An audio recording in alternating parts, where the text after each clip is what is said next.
mixed signals on his threats to take over Greenland ahead of meetings with European allies in Davos later this week.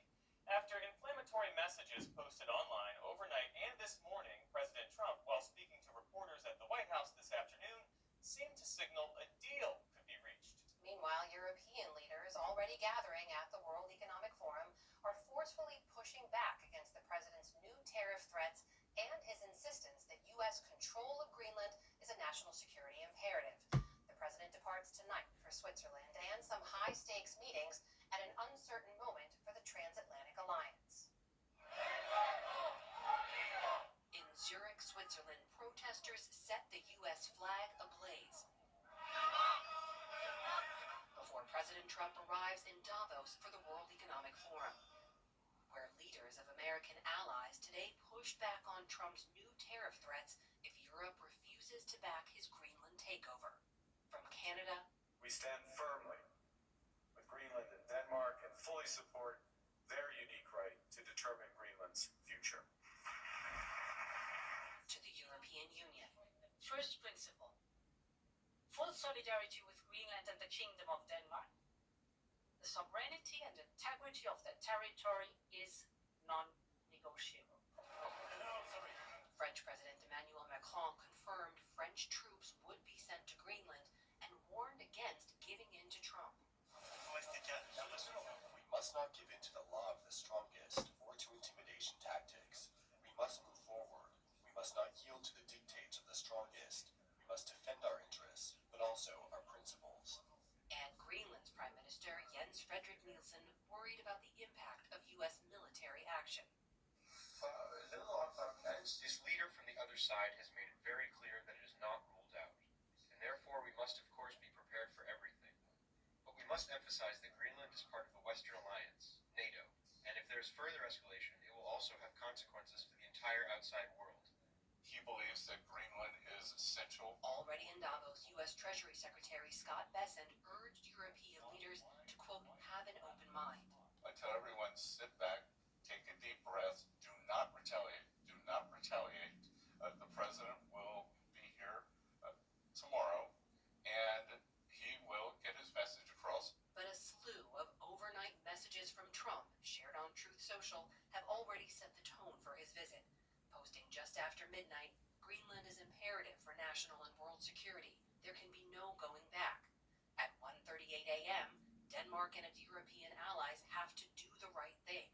And today, if I didn't come along, there would be no NATO right now.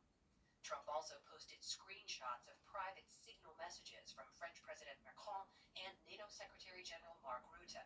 And this AI-generated image of himself and world leaders in the White House with a map showing the U.S. flag covering not just Greenland, but Venezuela and Canada as well. These are accomplishments. For allies trying to anticipate Trump's plans, the president in today's White House briefing had few details to share.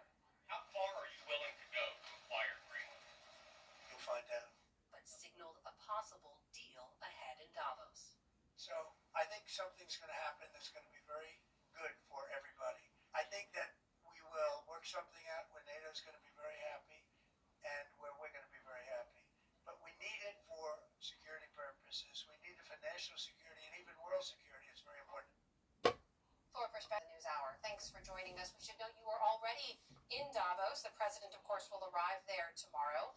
Tell us about what it's like there on the ground, and do you believe that President Trump and European leaders can have productive dialogue on the issue of Greenland? Well, it's made it Davos more febrile than usual. It's always a febrile week, a lot going on, a lot of competing debates. But with most of the U.S. cabinet descending and some of them already participating in dinners this evening, and I mean this remarkable build-up to this Davos, with, as you noted in your lead-in here, the tweets and the comments about European leaders, people are literally just punch drunk at the moment. I think they're punch drunk, but to your second part of your question, there is a sort of, we've got our backs to the wall and we're not going any further type of feeling to the European leaders that I saw speaking today and that you reported on as well. I think, we see whether President Trump consensus or not, he has a kind of animal instinct of how far he can push people. almost these European governments, the idea of compromising on Greenland's sovereignty and the sovereignty of the Greenlandic people in return for a sort of 19th, early 20th century return to great power, hemispheric politics, is non-negotiable. So there might be a deal out there, but Donald Trump would have to climb back somewhat from where he's gone to. So what do you see happening from here? I mean, we saw President Trump threatening new tariffs, right, if Greenland, or rather if European allies stand in the way of him acquiring Greenland. We are now seeing some European leaders say they could retaliate as well. Are European leaders aligned on that approach? I think there's a great nervousness about retaliating with trade measures. Treasury Secretary Scott Bessent kind of warned European leaders today here in Davos, don't do it. It was a slightly plaintive cry, please don't do it. He'll be here soon, you can talk to him, he's got a plan. So I think instinctively there's a desire not to do it.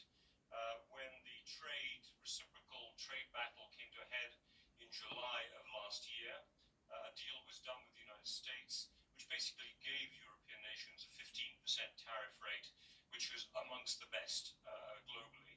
And Europe, in return, offered to take some zero tariff rates for some American products. We didn't match them at all. The view being we need America at our side for the war in Ukraine, still to this point. There's nothing to be gained by escalating with Trump. So where we're at right now is I think they may decide to push off approving the deal. The Europeans have not yet ratified the deal. The European Parliament, the EU's Parliament, has to do that to come into law. They have not yet done it, despite it being sort of agreed back in July last year. So I suspect what they'll do is not approve it while Greenland remains in doubt, but at the same time not have retaliatory tariffs that they were planning last year. They're going to try and find a holding pattern and wait and see, as Scott Bessent recommended, what President Trump is going to bring to Davos. So, Robin, you've got sort of a rising U.S. threat of military action in Greenland. You've got rising tensions over potential trade war with EU allies here. What does all this mean for the NATO alliance? I mean, can NATO excommunicate one of its members? Well, can it? Actually, I don't even know the legal answer to that. I know there is a legal answer to it, but I think the idea of excommunicating the top leader, I don't want to take the religious analogy too far, but like the disciples excommunicating Jesus, I mean, would be a hell of a step. So no, I mean, that isn't going to happen. I think European leaders are trying to look to the long term. What they don't want to do is to allow a sudden or extended collapse of the relationship with the Trump administration to define the future of a NATO alliance that they believe is going to be critical for their security against a very revanchist Russia well into the future, well beyond the time of this Trump administration. So on the one hand, they're trying to sort of buy time, but not just by sitting back and hoping the past will return.